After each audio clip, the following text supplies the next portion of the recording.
Say It Sister is a podcast hosted by Karen and Lucy, focused on honest conversations about women's lives, midlife, healing and reclaiming our voices and power.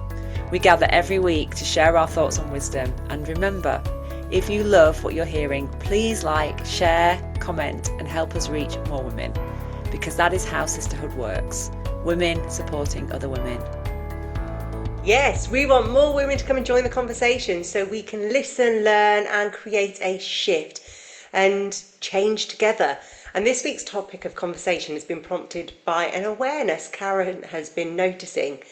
Now, she's coming straight from watching Take That, so I want to hear all about that. And what is it that prompted this topic, and introduce it for us? Well, first and foremost, Take That. How amazing was that? You know, just really having that time. I first watched them when I was 18 in Manchester, and I was at my first year at university. And I remember going to see them and, you know, just having such an amazing time. And then to go back at 50 and see them, and like there's three of them left, but my God, they were having the best time on that stage. And you could see the emotion. And I think that's the thing, isn't it? You know, they've had this longevity career with some bits and bobs in the middle, and then the emotion in their eyes, that was the most moving part for me. And then watching thousands and thousands of women, you know, come together, singing, hugging, it was all about celebration and it was electrifying. And I think there was no trouble, there was no issues there. It was just wonderful. I've been to other gigs before, and you know, it was mainly women, and it just, you can just feel the energy is different.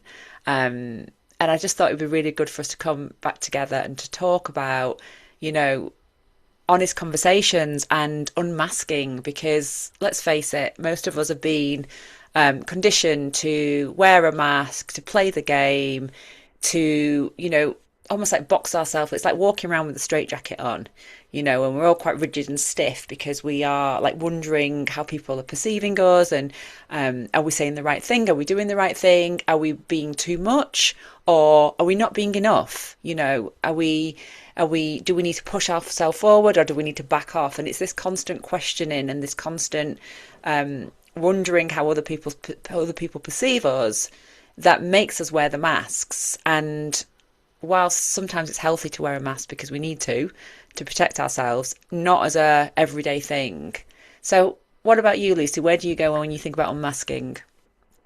So I had a conversation just yesterday with a 36-year-old mum of a 9-year-old girl who said she's starting to feel really confident in herself, and that she felt happy, and also that, yeah, she started to feel confident in her skin. And it reminded me of when I was 36, because that was when I actually decided to go out on my own, retrain as a coach, start my own business. And I thought, yeah, there is a confidence that comes around that time, yeah, your mid to late 30s. But then I also had this feeling of you have no idea what's coming, because yes, I felt like I had this inner confidence, but I was also still wearing, well, yes, I probably was wearing some masks. But what was to come next over the next 10 years was quite brutal, because the perimenopause hit. And then I started questioning, well, actually, who am I? Am I on the right path? Why am I wearing these clothes? Am I trying to fit in? Why am I saying yes to things when I want to say no to? And you know, on the other side of that, which I'm just starting to come into, I'm also feeling more connected to that inner child version of me before all of the social conditioning, and her pure essence, than any time in my life. But I had to go through this complete questioning. So it is a really unique 10 years of our lives, isn't it? Where we basically have to go deep and dark and unravel and question everything. So that's where I go with it, because I now see really clearly all of the masks that I had to wear Yeah. for whatever reason. But I also now feel how uncomfortable it is when I actually put a mask on. Yeah. And I understand why I do it, but then I'm like, ugh, that felt horrible. I can't wait to get home or be with my people so I can just be me again. That's where I go with this. Yeah, and we all know that there is a role that we are taught to play. You know, we put the different hats on and the masks as we figure out who we are and how we exist in society. Like, where do we fit in? Where do we belong? And sometimes if we don't feel like we belong, then that's when we have to wear the mask. And we know there's like, when we go to work, there might be a certain part of us that we show. But when we go home, we have another side that we adopt. And we're constantly sort of moving in between from one to the next. And I feel like there comes a point in time in midlife when you start to realise that the armour that we're wearing, the mask that we're wearing, it's not ours, it's actually been given to us. And we've learned how to survive with these masks on. And we're always trying to understand context. I mean, I don't know about you, but I'm always like, I'm having my experience, I'm living my life. I've got lots of, I've got a back catalogue, shall we say, of experiences, tools, stories, and then I have to adapt myself to think, well, I'm going to take that. This is a work capacity for me. I'm there with Canis Meno as an ambassador. So I'm in a work context, but in a very social setting. And so there's a part of me that's like, okay, so I'm now work Karen, I'm professional Karen. So there's a certain performance that comes with that. And then once I sort of feel safer, it's like, okay, I'll show a little bit more of me now because I'm here and it's a concert and everybody's sort of, there's always that uncomfortableness at the beginning where everybody's very, very sort of professional. And then as the night goes on, things tend to slip a little bit and you start to see people coming more out and more forward because they feel safe. But without that, like without the safety, we just stay in the armor, we stay in the mask. And there's many reasons for that. So that's what I wanted to say. And it was interesting for me to go to take that and sort of see that sort of side of me in a community of women, some that I knew, some I didn't know at all. I met a load of new people and everybody sort of trying to feel their way through that, as to what they would show and say and allow. So it was interesting. Yeah, it is fascinating because I think me of old would have probably used alcohol to help me unmask or be less socially awkward. Whereas now I don't really drink at all. Or if I do, it's maybe one glass, maybe two at a push over a whole night. So now it's just all me that I have to deal with. But I usually Yeah. find now I'm the one who probably starts taking the mask down first to then give other women permission to as well. So I might just slip in a little swear word from time to time, or I might be the first one to actually start dancing just to encourage. I don't go full mad, I just like let that mask drop a little bit. And Yeah. then what usually happens is because I've taken the lead, other women are like, oh, it's okay to do that. And then again, like you say, by a certain point in the evening, everyone is just relaxing and being themselves and laughing and singing. And it's such a beautiful experience because actually there's nowhere safer really than predominantly women's spaces. Yeah. Because there would have been loads of blokes there too. But when the majority, actually, when it's female coded, Yeah. so you just know the rules around here. It's a girls' night out. Everything shifts, and Yeah. I find that very easy to be around. Whereas teenage me would not have felt comfortable with that because there was a whole other mask I was wearing then. Yeah, and it was interesting because I was actually having conversations with women there saying, because you could see who were the extroverts and who were the introverts. I sit in the middle, but I do need to feel like if I'm out and I'm very, very extrovert, that's normally a mask Yeah, because I'm much more sort of in the middle somewhere and I can do both. I can pull in and I can come out and I'm, but I'm always sort of like, this is where the second guessing can happen. But I noticed there was quite a few of the women were more on the introverted and they were much more sort of like holding back. And I had conversations with them, and they were saying, oh, this isn't really my natural thing. I'm not normally surrounded by so many people who are so extrovert.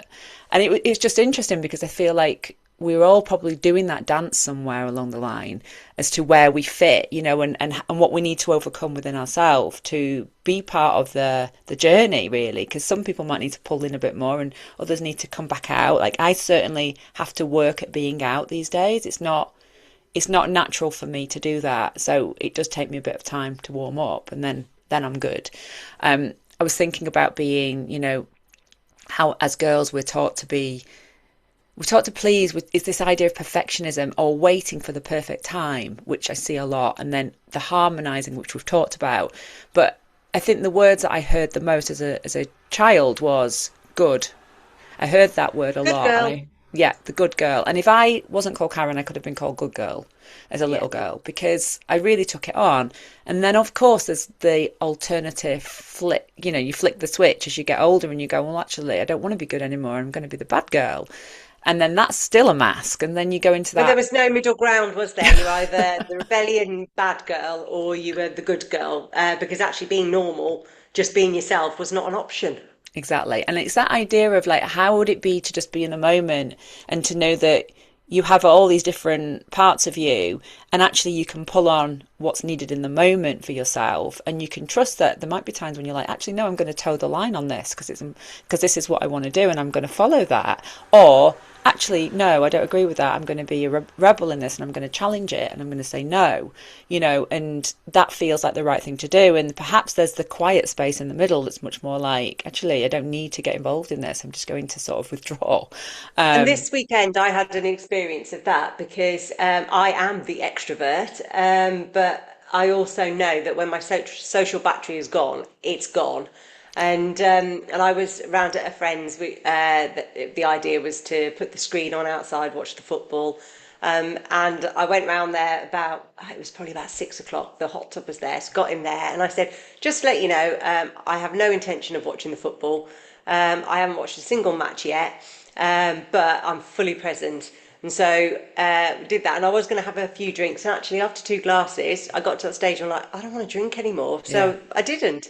And I was almost bucking the trend of everybody else. And they were like, "Oh, you'll stay later, won't you?" And I'm like, "No, it's 10 o'clock. I'm leaving now." And um, yeah, even like 5 years ago, I think I'd have carried on the mask and said, "No, keep Yeah. going, keep drinking through it, whatever." Whereas now I'm just like, no, I can't be anything but real. I've been with you for 4 hours. We've had an amazing time, but my social battery is drained. I'm drained. And for me, that's really liberating. But now, bit by bit, everybody around me is just getting it. They Yeah. know that actually, when Lucy says no, she means no. Or if she says she's going at 10, she honours her word. And I think that's the most powerful thing that I've learned about getting older. I used to think the good girl was pleasing everybody. And so I'd spend so much time trying to make sure everybody around me was happy or happy with me in the way I acted. Now I'm older, I'm like, actually, when I advocate for myself, nobody's really offended. But isn't Nobody that really cares that much. once you've got through the uncomfortable parts, though, that's the gift of midlife. I do believe that Mm. solidly because there are times when we've got to go a little bit beyond that point, where it's like, oh, this is really uncomfortable, um, but I'm going to go there because there's something that I'm going for, and so there's a stretch point. And then there are other times when it's just like it's just an absolute no, and I'm not going to stretch at all. I'm just going to pull in and just be true to myself. And I think midlife for me has definitely made the decision making easier because I just think I haven't got the ability to, like I'm tired. When same as you, when I'm tired, I'm tired. When I'm done, I'm done. I have quite a long shelf life, so I can go for a while, but it always comes back to the same point of going, actually, this is a definite no. And I know that, and I know that feeling in my body, and I've learned to trust it. And I'm grateful for that because I think that, when we start to get low on estrogen, even though we can, take the supplements, get the HRT, it isn't the same. Like, it's just not the same. We're not like we were when we were younger, where we had like multiple energies and, we could go and we could even stay up all night and still, all of that sort of side of us has gone. And there is always a hangover for me, even if I'm not drinking. Like I'm still feeling the effort. Friday was late. I didn't get in until like 1 in the morning because I had to get home, and I can feel the stress in my voice today. It's going to take me a few more days to get back into me, and I'm aware of that, and I've got no desire to want to push through too much, for the next couple of Whereas us days. in our 20s and 30s, we would have pushed through. Yeah, We of would have course. just carried on all night and then we'd have shown up performing. Because even like if you were out heavily partying the night before, well, you didn't want to be seen as weak and saying I've got a hangover or I'm tired. You just like get a can of Pro Plus, and maybe a McDonald's hash brown, and you just keep powering through, because it was almost like the mask of superwoman, party girl, keep pushing, ambitious, and but actually inside you were absolutely dying. But Yeah, you absolutely. dared to admit it, and I'm so glad I've outgrown that part of my life. Yeah, and it's the impact of what's going on in our body, our brain, and our journeys that does change us in a way. Like we're still the same in our core, but we are different and we are evolving and we're growing. And like I feel like there's just this sort of like marker that gets put down where you go, because of all of that, I'm going to just give myself permission to, say no to that, get home, leave at 10 o'clock, because I know that's really, really what I need. And actually, it's not even a basic need, it's more of a like longing. Like we go past the needs point, because I think it starts as I've got a need, and then that need sort of goes, actually, it's deeper than that. I've actually got a deep, deep longing to get home, get in my bed, snuggle down and feel like I can just let go of the day. And for me, that longing of getting into bed is actually really Oh, strong. it's my favourite place. And when I was in London, I took my mum down to London with me, and it took me ages to get out of the concert venue and to get back. That's why I was so late going home. Um, Back to the hotel, and my mum, and all I could think about was seeing my mum when I got back. And I'm 50, and I just thought, oh my god, I really want my mum in this moment. And there she's going to be there at the hotel, and it was so lovely because I got to spend the next day with her. And I just thought, this is actually what I'm really longing for. Yeah. And Weirdly enough. it's funny because I think during your 20s and 30s, have FOMO, the fear of missing out. And then you get to our age and it's actually JOMO, the joy of missing out. It's like, yes, that's been cancelled, or yes, I get to go home early. And it's like, we've got our measure, we've got what we needed from that situation. And then we leave. And it is, to the things that we really appreciate. And I think that's something that needs celebrating. But I do want to come on to the topic of what goes on in your 40s, because I remember hearing life begins at 40, but actually it was complete opposite. It's almost like life stood still in my 40s. But I know for you that midlife renewal, it was brutal. Yeah. Um, and yeah, I just wanted to hear your version of that that decade, but why it was necessary for you to come through and be able to appreciate the joy of everything now. Well, I think because I delayed everything, you know what I mean? Like I was out with a huge career and living life to the full and traveling. And so I had responsibilities, but I didn't have a family. And so I was a bit like a female Peter Pan in a way. Like I wanted all those things, but I just couldn't quite. And like it's interesting because I got this card today, and it's you have to let go of the old to get the new. And I knew that. So then in my sort of like as I got to 40, I'd already begun the process of letting go. So there'd been the build up to that, and then I met my husband. Um, and then my whole life just changed. And obviously when I became pregnant again, I was 42, baby at 43, everything going on with perimenopause, you know, PTSD due to so many things that happened, and loss of friendships. I was like, oh my God, like this is how am I actually, as I've said to you many times, I don't think I'm going to ever get out of this. Like I felt like I was so trapped in the pit of despair in a way, even though there was joy and love there, because there was loads of that.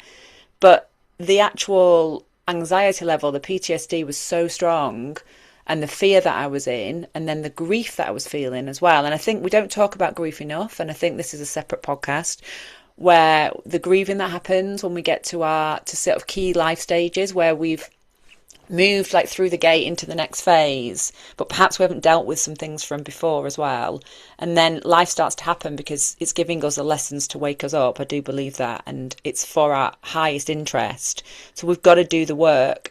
And then it's almost like, holy shit, like, and now who am I? Because I'm in this deep grief.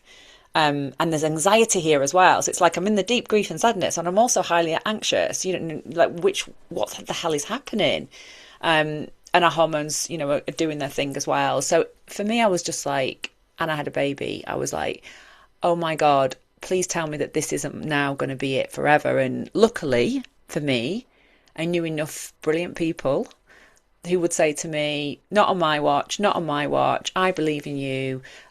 You're going to come through this and it'll be even better than before. But when you're in it, and perimenopause is 7 to 10 years, it's like if you've just gone into perimenopause and you're starting to wobble, and you think 7 to 10 years, like I understand why women will do anything to get out of that, and why they're quitting jobs and, quitting relationships, because you're like, well, if I deal with that thing, at least that's one less thing that I have to deal with. And so it makes total sense why we get into that.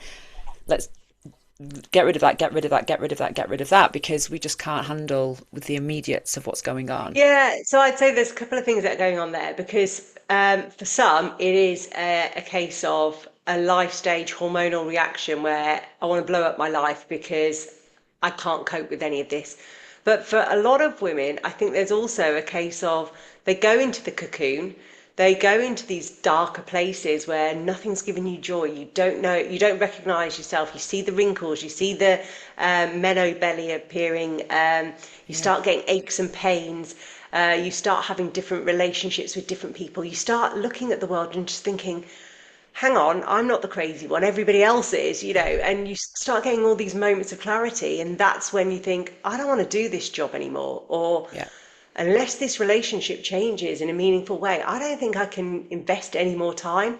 yeah, So I think yeah, there are some major life changes, but I think this is part of that life begins at 40, or I'm going to say 50 now, because it is the stage where we start questioning with the same curiosity that we had when we were maybe 4 or 5 years old about, well, what can I be when I grow up, and what kind of relationship do I want, and who are my friends, and I can dance and I can sing and I can paint and I can also do all these amazing things. I think that comes into its own.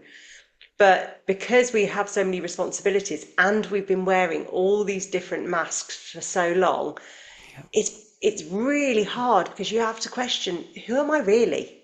Yeah, and it's Is the that a loss. belief I'm holding, or am I ready to let go and grieve Yeah, that? I think that's an important word. it is, and it's the loss of identity, and we see it where women have like left big jobs as well because they're just like, I can't keep all this rolling, and then there's this loss of identity of like, well, if I'm not, and I did go through a level of this, but actually I was just ready, so it wasn't that part of leaving my old career behind was fine. Like I just walked out the door and I just knew I was done, and then I was opening up to something different. So that was an easy transition, but some women get really, really stuck in that phase, and they're like, well, if I'm not busy all the time with my work, then who am I? Then I'm not of any purpose, and I'm not, it's probably the old school masculine, approach for men. Like when they retire, that's when they tend to sort of get really ill and some of them die. um, Yeah, or the midlife crisis where they all go and buy a Porsche or a motorbike. and get tattoos. It's yeah, exactly. It's that kind of mindset. It's like something's got to give. But what I found with both of you and I and everybody else, our peer age group, when they reach either towards the end of perimenopause or they, go over to the other side in their 50s, where they yeah, reach menopause, there's this liberation that Yeah, comes because they've craved the deeper relationships, that intimacy with themselves as well as other people, honest relationships.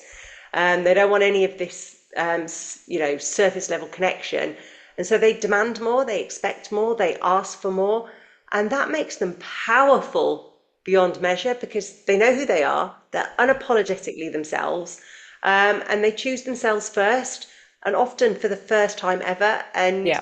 it's just beautiful.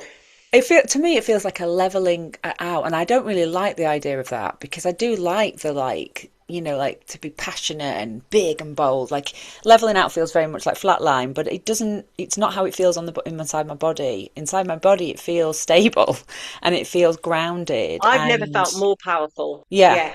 So it leveling out's probably not the word, but it's that idea of just like it is definitely powerful, but it's like powerful from a deeper place, and Yes. there's a lot of it feels like there's a lot of measuring going on the inside, but I'm not having, excuse my throat, I'm not having to work so hard at that. And I think if I look back to my past, I think I've always had to work really hard to be level and to be balanced, even though I'm naturally quite a balancer, because of life and because of the conditioning and because of the way we live our lives. So now I'm like, it's almost like I'm unconscious with it, and I mean that in a positive way. Like I've got a level of competency that is unconscious because it feels natural, as opposed to working hard to be competent, but being so incredibly conscious of it. and aware of it and having to work so hard at it all the time, all the time, all the time. Like, am I regulated? Now it's much more like, actually, no. I know when I'm unregulated fast too, so I can take care of myself. Whereas before it was just a sea of like, oh, well, I don't even think I was that connected to my body to know necessarily. I just was working on such a high level of stress all the time that it was hard to recognize what was excitement and what was genuine stress. Yeah. Or Now I've, adrenaline or dopamine, just, chasing after yeah, that, rather than just actually, this just feels good. yeah. This is what good contentment feels like. And now I need to rest because there's been a lot Yes. of output, and that's good too because that's when I then come back stronger. And I knew that in my 40s, but still was beating myself up about it. I was still on my case and Mm. being like the permission bit and the holding ourselves in compassion and being like, give yourself some compassion because this is bloody hard. And the bit that we bring into our work with women, it's like, like hold yourself in compassion, like, and when women tell us their stories and they tell us like how they're blaming themselves for things, and when we actually hear it in full, you're like, I don't hear any, this is not your fault actually. Can we hold you in compassion with that? Because this is something that is outside of your control on so many levels. And I think that's really, really important. And as coaches, that's what we do. And then we have to also hold ourselves in that space as well. And that is where I've got to when I've got to this sort of like, this new chapter. I'm like, yeah, I actually am really kind to myself. Not every day, but most days. I'd say, you know, yeah, I'd say most days I'm kind to myself, and then I have some blips in the middle. What about you? Because you're human. You're Yeah, just human. exactly. Well, I think there's something about, well, the name of our company, Wise Women Lead. I think there's something about this wisdom that you get as you start emerging through this decade and you start coming out the other side, because there is this inner wisdom that comes with it of like, again, I know who I am. I know the stories that I've told myself, or how all of the things in my life, the patterns, what they all mean, or at least I'm starting to understand. Yeah, Um, and it's having that discernment to say, do you know what? Right now, I do need a mask. yeah, Because I am going to a business meeting, so I need to wear something that looks like that, and I need to make sure I've got makeup on. Other times it might be, I'm going to a more intimate venue, so I know that I need to put the mask on and behave in a certain way and filter myself. And I think that discernment is really powerful because you're consciously doing it, whereas I think in your 20s and 30s, you're unconsciously putting masks on. You don't even yeah, then recognize who you are. So for a start, unmasking is not being like fully present and open and completely exposing who you are all the time to people, just as masking isn't a negative thing that you should be ashamed of. It's actually about, yeah, being conscious about, right, now I need to take my mask off and be a bit more vulnerable in myself. Now I need to put it on just as a layer of protection. And it's that discernment of knowing when and with who. absolutely. And this is something that I did learn in my 40s, and also as I started to look at the mask, I was like, oh gosh, there's many different masks. And I realized that there's the mask that I wear when I want people to see me in a certain way, like see me as professional, see me as someone who knows what she's doing, see me as grounded. So that is something that I wear. Now, underneath that, there is another mask that's like, don't see me as stressed. Don't see me as PTSD. Don't Yeah. see me in that way. This is just one example.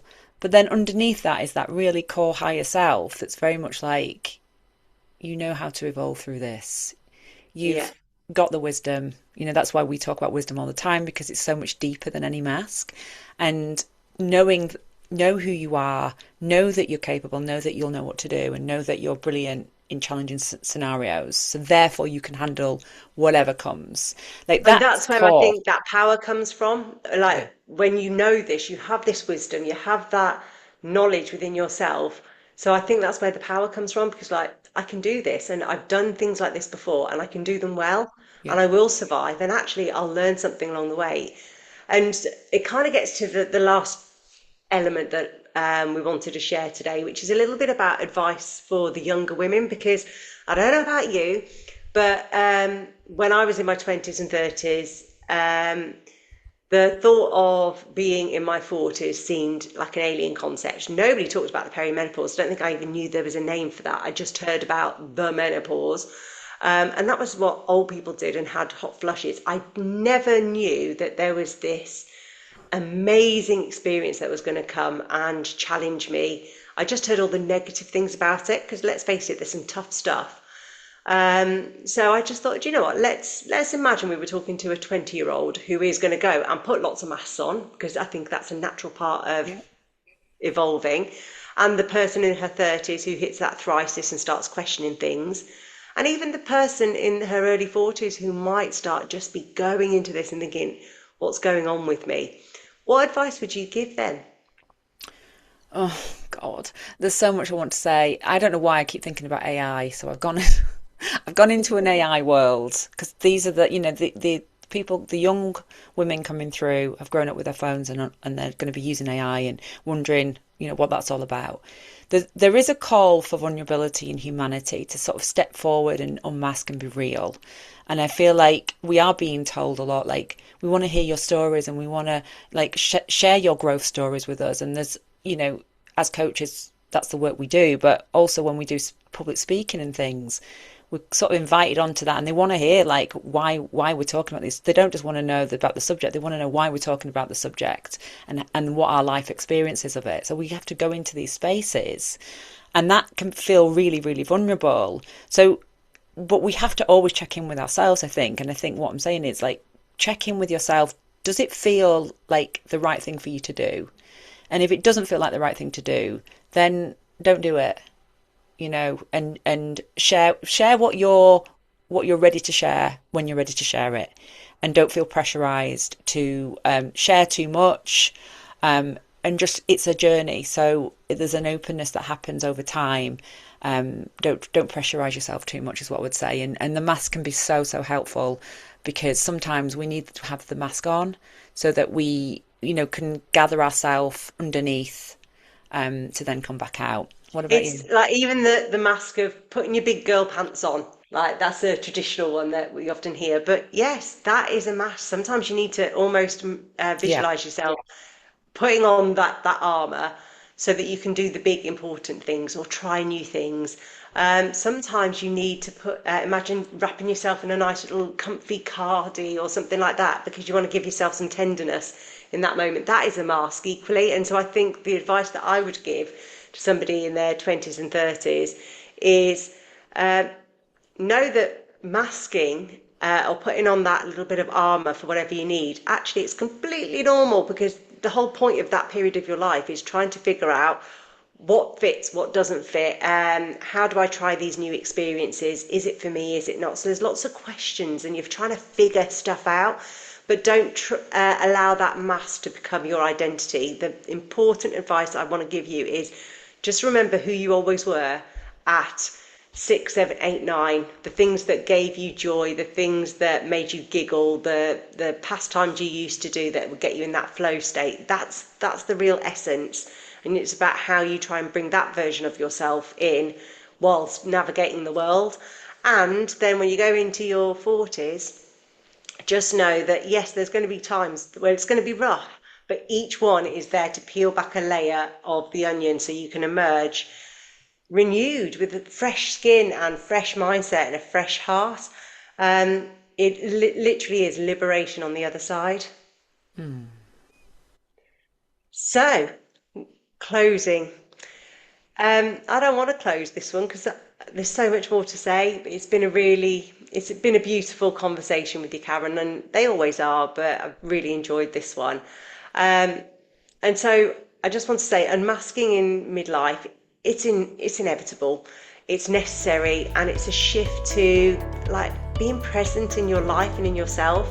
It's about falling in love with yourself all over again, forgiving yourself, grieving parts of you that are no longer here, and shedding anything that you've learned that is no longer useful, and choosing what is true, and leading from a much more honest place so that you can be authentic, not totally exposed, but using it as a conscious choice. So until next time, keep saying it, sister.